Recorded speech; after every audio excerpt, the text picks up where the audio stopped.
Hi hello friends, welcome back to miss and missus Lakshmiran vlogs. ಎಲ್ಲರೂ ಚೆನ್ನಾಗಿದ್ದೀರಾ ಅಂತ ಭಾವಿಸ್ತಾ ಈ ವ್ಲಾಗ್ನ ಸ್ಟಾರ್ಟ್ ಮಾಡ್ತಿದ್ದೀನಿ. ಸೊ ಎಲ್ಲ ಹೊಸ ತಾಯಂದ್ರಿಗೂ ನಮ್ಮ ಮಕ್ಕಳಿಗೆ ಹೊಸದಾಗಿ ಏನಾದರೂ ಫ್ರೂಟ್ಸ್ ಕೊಡಬೇಕಾಗಿದ್ದರೆ ಇಲ್ಲ ಹೊಸ ಆಹಾರ ಸ್ಟಾರ್ಟ್ ಮಾಡಬೇಕು ಅಂತ ಹೇಳಿದ್ರೆ ತಲೆಯಲ್ಲಿ ತುಂಬಾ ಯೋಚನೆಗಳಿರುತ್ತೆ. ಸೊ ಈಗಂತೂ ಮಾವಿನ ಹಣ್ಣು ಸೀಸನ್ ಇರೋದ್ರಿಂದ ಮಕ್ಕಳಿಗೆ ನಾವು ಮಾವಿನ ಹಣ್ಣು ಕೊಡ್ಬೋದಾ ಬೇಡವಾ ಅನ್ನೋ ಕ್ವಶನ್ನು ತುಂಬ ಜನಕ್ಕೆ ಕಾಡ್ತಾ ಇರುತ್ತೆ. ಸುಮಾರು ಜನ ದೊಡ್ಡವ್ರು ಹೇಳ್ತಾರೆ ಮಕ್ಕಳಿಗೆ ಮಾವಿನ ಹಣ್ಣು ಕೊಡಬಾರ್ದು, ಹೀಟ್ ಆಗುತ್ತೆ ಅಂತ. ಅದು ನಿಜನಾ ಇಲ್ವಾ ತಿಳ್ಕೊಳ್ಳೋಣ ಬನ್ನಿ.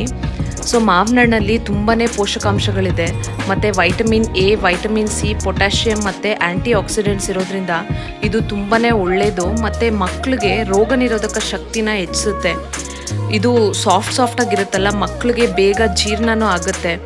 ಇದರಲ್ಲಿ ಬೆಸ್ಟ್ ಥಿಂಗ್ ಏನಂತ ಹೇಳಿದ್ರೆ ವೈಟಮಿನ್ ಎ ಇರೋದ್ರಿಂದ ಮಕ್ಕಳಿಗೆ ಕಣ್ದೃಷ್ಟಿ ಶಕ್ತಿ ತುಂಬ ಚೆನ್ನಾಗಿರುತ್ತೆ. ಸೊ ಮಕ್ಕಳಿಗೆ ಈ ಹಣ್ಣು ತುಂಬ ಜಾಸ್ತಿ ಕೊಡಬಾರ್ದು. ಸೊ ಇದು ಸ್ವೀಟ್ ಆಗಿರೋದ್ರಿಂದ ಮಕ್ಕಳಿಗೆ ತುಂಬಾ ಇಷ್ಟ ಆಗುತ್ತೆ. ಸೊ ನಾವು ಬೇಕಾದರೆ ಇದನ್ನು ಹಣ್ಣಾಗಿ ಕೂಡ ಸರ್ವ್ ಮಾಡ್ಬೋದು. ಅವ್ರು ತುಂಬ ಆಸೆ ಪಟ್ಟು ತಿಂತಾರೆ. ಇಲ್ಲ ಹಣ್ಣಾಗಿ ಕೊಡೋದಕ್ಕಾಗಲ್ಲ ಅಂತ ಹೇಳಿದ್ರೆ ಸೆರ್ಲಾಕಲ್ಲಿ ಅಥವಾ ನಾವು ಮಾಡೋವಂಥ ಪುಡಿಗಳಲ್ಲಿ ಈ ಮಿಕ್ಸ್ನ ಅಂದರೆ ಹಣ್ಣನ್ನ ಮ್ಯಾಶ್ ಮಾಡಿ ಕೂಡ ಕೊಡ್ಬೋದು. ಮಕ್ಕಳಿಗೆ ಯಾವ ಏಜಿಂದ ಮಾವಿನ ಹಣ್ಣು ಕೊಡ್ಬೋದು ಅಂತ ಹೇಳಿದ್ರೆ 6 ತಿಂಗಳಿಂದ ಸ್ಟಾರ್ಟ್ ಮಾಡ್ಬೋದು. ಸೊ ಮಕ್ಕಳಿಗೆ ಸ್ವಲ್ಪ ಕ್ವಾಂಟಿಟಿಯಿಂದ ಸ್ಟಾರ್ಟ್ ಮಾಡಬೇಕಾಗತ್ತೆ. ನಾವು ಯಾವುದೇ ಹೊಸ ಫುಡ್ಡು ಸ್ಟಾರ್ಟ್ ಮಾಡಬೇಕಂತ ಅಂದ್ರೂ ತುಂಬ ಚಿಕ್ಕ ಪ್ರಮಾಣದಲ್ಲಿ ಕೊಟ್ಟು ನೋಡಬೇಕು.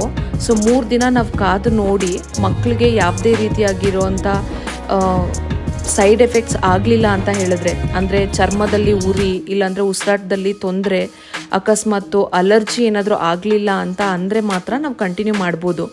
ಸುಮಾರು ಮಕ್ಕಳಿಗೆ ಈ ರೀತಿ ಆಗೋದಿಲ್ಲ, ಅಂದರೆ ಆಲ್ಮೋಸ್ಟ್ 100%ಅಲ್ಲಿ 1% ಮಕ್ಳಿಗೆ ಮಾತ್ರ ಈ ರೀತಿ ಆಗುತ್ತೆ. ಯಾಕೆ ಅಂತ ಹೇಳಿದ್ರೆ ಅದ್ರ ಮೇಲೆ ಪೌಡರ್ಸ್ ಎಲ್ಲ ಹಾಕಿರ್ತಾರಲ್ಲ, ಅದರಿಂದ ಕೂಡ ಈ ರೀತಿಯಾಗಿರುವಂಥ ಸೈಡ್ ಎಫೆಕ್ಟ್ಸ್ ಆಗುವಂಥ ಚಾನ್ಸಸ್ ಇರುತ್ತೆ. ಮತ್ತು ತುಂಬ ಓವರಾಗಿ ಮಾವಿನ ಹಣ್ಣು ತಿನ್ನೋದ್ರಿಂದ ಮಕ್ಕಳಿಗೆ ಮಲಬದ್ಧತೆ ಆಗುತ್ತೆ, ಇಲ್ಲಾಂದರೆ ಹೊಟ್ಟೆಯಲ್ಲಿ ಉಬ್ಬರ ಆಗಿ ಕಾನ್ಸ್ಟಿಪೇಷನ್ ಕೂಡ ಆಗುತ್ತೆ. ಸೊ ಅದಕ್ಕೆ ನೋಡಿಕೊಂಡು ಮಕ್ಕಳಿಗೆ 1-2 ಸ್ಲೈಸ್ ಮ್ಯಾಂಗೋ ಕೊಟ್ಟರೆ ಸಾಕು. ತುಂಬ ಸಾಫ್ಟಾಗಿ ಮತ್ತು ಅದು ಸ್ವೀಟಾಗಿರೋದ್ರಿಂದ ಮಕ್ಕಳು ಜಾಸ್ತಿ ತಿನ್ನೋದಕ್ಕೆ ಆಸೆ ಪಡ್ತಾರೆ. ಅದಕ್ಕಂತ ನಾವು ಹೆಚ್ಚಾಗಿ ಕೊಟ್ಟರೆ ಬಾಯಿ ಹುಣ್ಣು ಕೂಡ ಆಗ್ಬೋದು.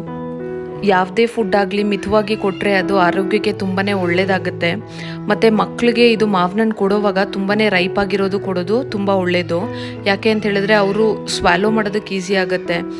ಮತ್ತು ಇದು ಚೋಕಿಂಗ್ ಆಗ್ಬೋದು ದೊಡ್ಡ ಪೀಸಸ್ ಕೊಡೋದ್ರಿಂದ, ಅದಕ್ಕೆ ಅದನ್ನು ಸ್ಮಾಲ್ ಪೀಸಸ್ಸಲ್ಲಿ ಕೊಡೋದು ತುಂಬಾ ಒಳ್ಳೆಯದು.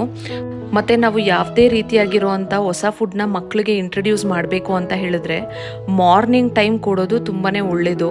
ಸೊ ನೈಟ್ ಹೊತ್ತು ಇಲ್ಲ ಮಧ್ಯಾಹ್ನದ ಹೊತ್ತು ಕೊಡಬೇಡಿ. ಮಾರ್ನಿಂಗೇ ಕೊಟ್ಟರೆ ಅದರ ರಿಯಾಕ್ಷನ್ ಏನಾಗುತ್ತೆ ಅನ್ನೋದನ್ನು ಮಾನಿಟರ್ ಮಾಡೋದಕ್ಕೆ ತುಂಬಾ ಈಸಿ ಆಗುತ್ತೆ. ಸೊ ಸರ್ವಿಂಗ್ ಕ್ವಾಂಟಿಟಿ ಬಂದು ಮಕ್ಕಳು 6ರಿಂದ 1 ವರ್ಷದ ಒಳಗಡೆ ಇದ್ದರು ಅಂತ ಹೇಳಿದ್ರೆ 1 ಸ್ಲೈಸು ಕೊಟ್ಟರೆ ಸಾಕಾಗುತ್ತೆ.